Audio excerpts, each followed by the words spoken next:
వైకుంఠ ఏకాదశి ఆ ఒక్కరోజే స్వర్గద్వారాలు ఎందుకు తెరుచుకుంటాయి? సంవత్సరంలో 365 రోజులు ఉంటాయి, కాని కాలచక్రంలో ఒక రహస్య గడియ ఉంది. ఆ రోజే వైకుంఠ ఏకాదశి. కోట్లాది ఏకాదశులు ఇవ్వలేని పుణ్యాన్ని కేవలం ఈ ఒక్కరోజు ఎలా ఇవ్వగలదు? ఆ ఉత్తర ద్వారం వెనుక దాగి ఉన్న అసలు మిస్టరీ ఏంటి? నేను మీ కనకరాజా ఫ్యాక్ట్స్. ఈ రోజు మనం కాలం వెనుక ఉన్న ఒక దివ్య రహస్యాన్ని ఛేదిద్దాం. 3 కోట్ల మంది దేవతలు ఒక్కటే చోట. దీనిని ముక్కోటి ఏకాదశి అంటారు. ఎందుకు? పురాణాల ప్రకారం ఈ ఒక్కరోజున ముక్కోటి దేవతలు వైకుంఠానికి తరలివెడతారు. ఆ సమయంలో శ్రీ మహావిష్ణువు ఇచ్చే దర్శనం కోసమే ఈ నిరీక్షణ. అంటే ఆ రోజు మనం చేసే ప్రార్థన ముక్కోటి దేవతలకు చేరుతుందన్నమాట.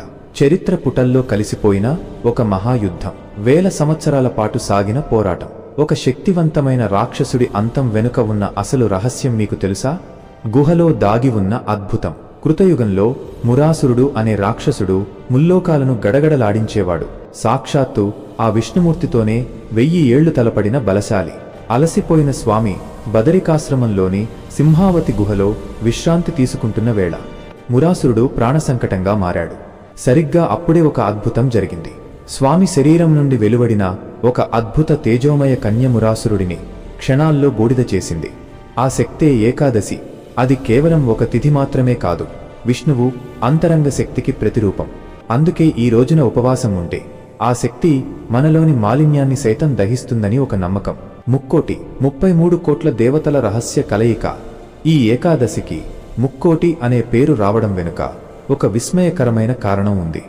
దేవతల కవాతు మార్గశిర శుద్ధ ఏకాదశి నాడు బ్రహ్మ, రుద్ర, ఇంద్రాది 33 కోట్ల దేవతలు వైకుంఠానికి తరలివస్తారట. స్వామిని ఉత్తర ద్వారం గుండా దర్శించుకునే ఆ దృశ్యం వర్ణనాతీతం.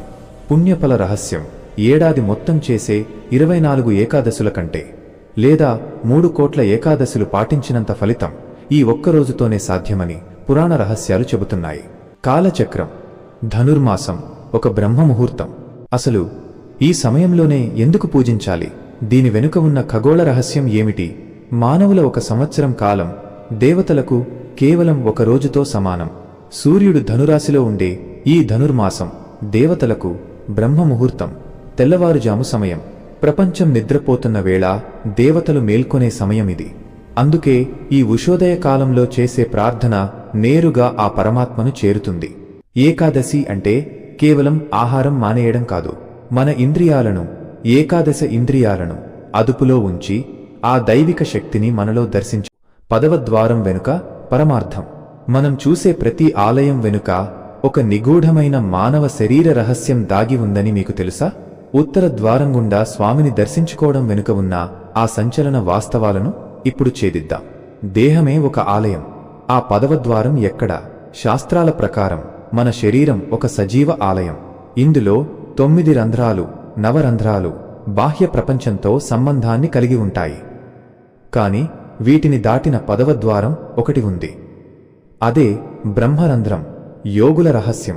గొప్ప యోగులు తమ ప్రాణశక్తిని సుషుమ్నా నాడి ద్వారా ప్రయాణింపజేసి నడినెత్తి భాగాన ఉండే ఈ ఉత్తర ద్వారం, బ్రహ్మరంధ్రం గుండానే పరమాత్మలో ఐక్యమవుతారు.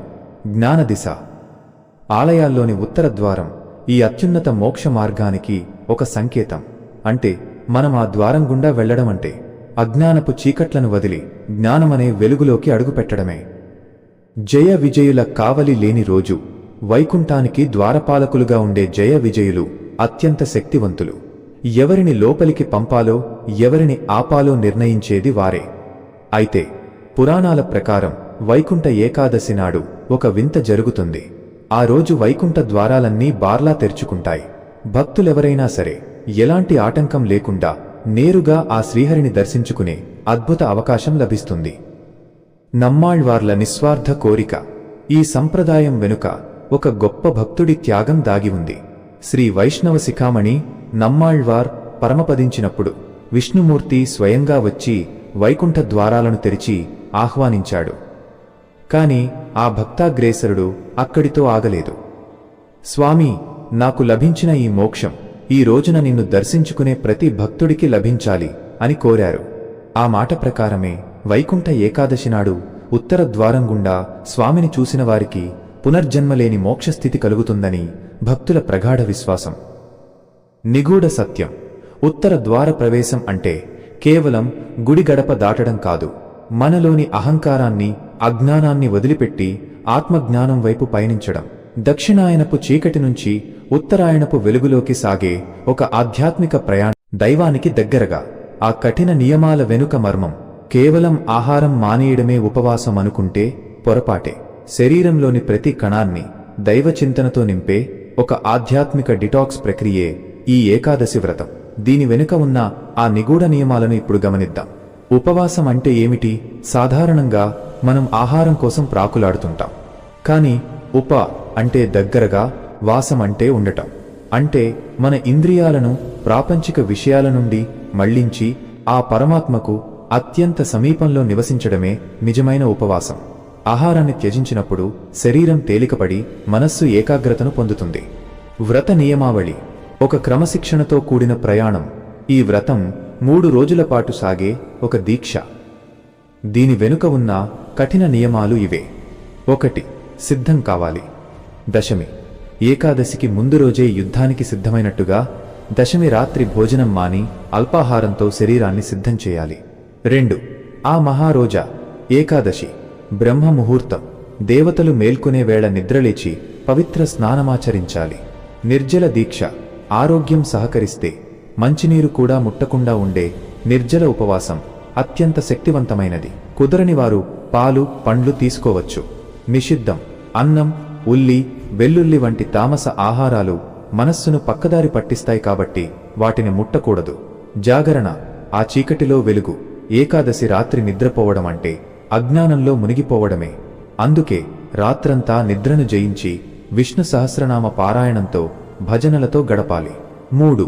వ్రత సమాప్తి ద్వాదశి మరుసటి రోజు చేసే పారణ వ్రతంలో మరో రహస్యం ఉంది. ద్వాదశి రోజు ఆహారంలో ఉసిరికాయ, అవిసె ఆకు తప్పనిసరి. ఇవి శరీరంలోని దోషాలను హరించి కొత్త శక్తిని ఇస్తాయి. ఈ రోజు పగలు నిద్రపోవడం నిషిద్ధం. అంతరంగ పూజ తులసి దళాల మంత్రం. ఇంట్లో ఆ నారాయణుణ్ణి అలంకరించి అత్యంత ప్రీతికరమైన తులసి దళాలతో పూజించాలి. తులసి కేవలం మొక్క కాదు, అది విష్ణువు ప్రాణానికి ప్రాణం. ఓం నమో నారాయణాయ ఈ అష్టాక్షరీ మంత్రాన్ని జపిస్తుంటే మన చుట్టూ ఒక రక్షణ కవచం ఏర్పడుతుందని, అది మనల్ని వైకుంఠ ద్వారానికి చేరుస్తుందని నమ్మకం. ఈ కఠిన నియమాలన్నీ మన మనస్సును, శరీరాన్ని ఒక క్రమపద్ధతిలో ఉంచి ఆ మోక్ష ద్వారం గుండా ప్రవేశించే అర్హతను కల్పిస్తాయి. భూలోక వైకుంఠం మరియు ముక్తి మార్గం. వైకుంఠం ఎక్కడో ఆకాశంలో లేదు. ఈ పవిత్ర దినాన భూమిపై ఉన్న వైష్ణవ ఆలయాలే ఆ దివ్యధామాలుగా మారుతాయి. ఆ క్షేత్రాల్లో దాగి ఉన్న రహస్యాలు, ఈ వ్రతమిచ్చే అద్భుత ఫలాల గురించి ఇప్పుడు తెలుసుకుందాం. ప్రసిద్ధ క్షేత్రాల రహస్య శోభ. ఈ రోజున కొన్ని ప్రత్యేక క్షేత్రాలు వింతైన దైవిక శక్తిని సంతరించుకుంటాయి. తిరుమల భూలోక వైకుంఠం. శ్రీవారి ఆలయంలోని ఆనంద నిలయం చుట్టూ ఉండే వైకుంఠ ప్రదక్షిణ మార్గం ఒక రహస్య నిధి వంటిది. ఏడాది పొడవునా మూసి ఉంచే ఈ ద్వారాన్ని కేవలం ఈ సమయాన మాత్రమే తెరుస్తారు. ఆ ఇరుకైన మార్గం గుండా వెళుతుంటే కలిగే అనుభూతి సాక్షాత్తు వైకుంఠంలో అడుగుపెట్టినట్లే ఉంటుంది. భద్రాచలం గోదావరి తీరంలో ఏకాదశికి ముందు రోజు రాత్రి గోదావరి నీటిపై హంస వాహనంపై స్వామి విహరించే తెప్పోత్సవం ఒక మాయా ప్రపంచాన్ని తలపిస్తుంది. తెల్లవారుజామున 5 గంటలకే ఉత్తర ద్వారం గుండా ఇచ్చే దర్శనం భక్తుల జన్మను ధన్యం చేస్తుంది. శ్రీరంగం 21 రోజుల ఉత్సవం. ఇక్కడ ఉత్సవాలు కేవలం ఒక రోజుతో ముగియవు. పగల్పత్తు, రాపత్తు పేరుతో 21 రోజుల పాటు సాగే ఈ వేడుకల్లో నమ్మాళ్వార్ల మోక్ష వృత్తాంతాన్ని కళ్లకు కట్టినట్లు చూపిస్తారు. ఫలశ్రుతి. ఈ వ్రతం వల్ల మనకు దక్కేది ఏమిటి? పురాణాలు ఈ వ్రతం యొక్క శక్తిని ఇలా వివరిస్తున్నాయి. 1. మహాపాప ప్రక్షాళన. తెలియక చేసే చిన్న తప్పులే కాదు, బ్రహ్మహత్య, పాతకం వంటి ఘోర పాపాలు కూడా ఈ ఏకాదశి అగ్నిలో భస్మమైపోతాయి. 2. పితృదేవతల సద్గతి. ఈ రోజున మనం చేసే దానధర్మాలు మన పూర్వీకులకు, పితృదేవతలకు నరక విముక్తి కలిగించి ఉన్నత లోకాలకు చేరుస్తాయి. 3. మోక్షం. అన్నిటికంటే ముఖ్యంగా ఈ వ్రతాన్ని నిష్ఠగా ఆచరించిన వారికి, అంటే పునర్జన్మ లేని శాశ్వత ఆనందం, వైకుంఠం ప్రాప్తిస్తుంది. ముగింపు. ఆఖరి రహస్యం. ఏకాదశి వ్రత సమం వ్రతం నాస్తి అంటే ఈ ప్రపంచంలో ఏకాదశికి సమానమైన వ్రతం మరొకటి లేదు. ముక్కోటి ఏకాదశి కేవలం ఒక పండుగ కాదు, అది మన ఆత్మను శుద్ధి చేసుకుని పరమాత్మలో ఐక్యం కావడానికి ప్రకృతి మనకిచ్చిన ఒక అద్భుతమైన అవకాశం. ఓం నమో నారాయణాయ అనే మంత్రం మీ గుండెల్లో ప్రతిధ్వనిస్తుంటే వైకుంఠ ద్వారాలు మీకోసం ఎప్పుడూ తెరిచే ఉంటాయి. వైకుంఠంలో అందరూ నారాయణ స్వరూపులే అవుతారని శ్రీమద్భాగవతం చెప్పింది. ఇది ఆత్మలు దివ్యత్వం పొందే రహస్యం. ఓం శ్రీమన్నారాయణ, నీవు సర్వాంతర్యామి, సకల జగత్తుకు ఆధారభూతుడవు, పరమ పురుషుడవు, పరబ్రహ్మ స్వరూపుడవు. నీ దివ్య చరణారవిందాలే లక్ష్మీదేవి నిత్యవాసం. నీవు శేషసాయి క్షీరసాగర మధ్యంలో యోగనిద్రలో ఉంటూ సృష్టి స్థితి లయలను నియమిస్తావు. నీ నాభికమలంలో బ్రహ్మ ఉద్భవించాడు. నీ కరుణాకటాక్షం వల్ల భక్తులు మోక్షం పొందుతారు. నీవు దయాసాగరుడవు, భక్తవత్సలుడవు, పాప విమోచనుడవు. శ్రీ వెంకటేశ్వర, శ్రీరంగనాథ, శ్రీ పద్మనాభ, నీ రూపాలు అనంతం. నీ సహస్రనామాలు జపిస్తే హృదయం పవిత్రమవుతుంది. నీ దివ్య గుణగణాలకు మేము శరణాగతి పలుకుతాం. జై శ్రీమన్నారాయణ, నీ కృప మాకు సదా కావాలి.